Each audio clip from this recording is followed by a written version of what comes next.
This is the Thayer Podcast for Monday, July 31st, 2023. Was it Lenin who said a lie told often enough becomes the truth? Conversely, couldn't truth stated often enough be viewed as fiction?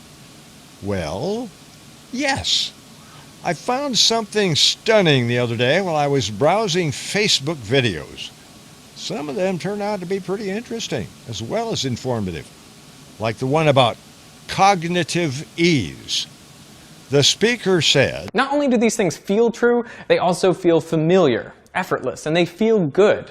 All of these are outcomes of cognitive ease." Now, the trouble arises because cognitive ease can be artificially created in other ways. One way is just by repeating the stimulus.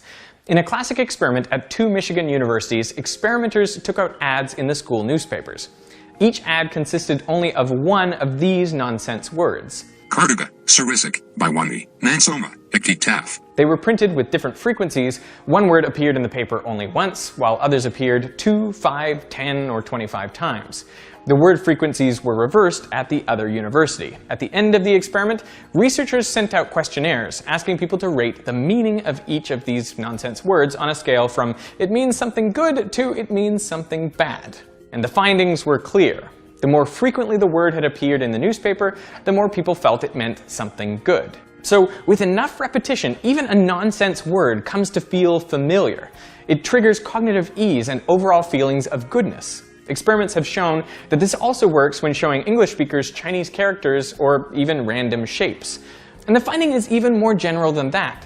Songs are judged more favorably after you've listened to them a bunch of times than on the first listening, and participants looking at yearbook photos judge the people in the photos as more likable after seeing that photo more times. The idea that repeated often enough, even brown carbonated sugar water seems really appealing. But maybe it shouldn't be surprising that repeated stimuli are perceived more favorably.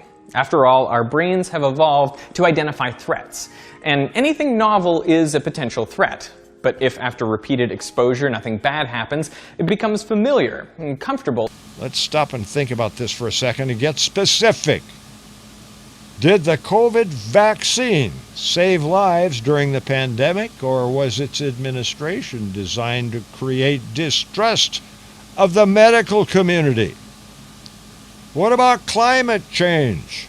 Has anything really changed in the last 120 years, or are we being continually brainwashed by powerful non-scientists like Al Gore? Is Donald Trump really a bad guy, or have Americans been told that story so many times we believe the mainstream media? And what about LGBTQ? Are our schools being overrun by faggots and trannies? Or does the woke agenda simply want Christians out of the way? Has President Biden provided China's green light to buy up farmland next to America's air bases?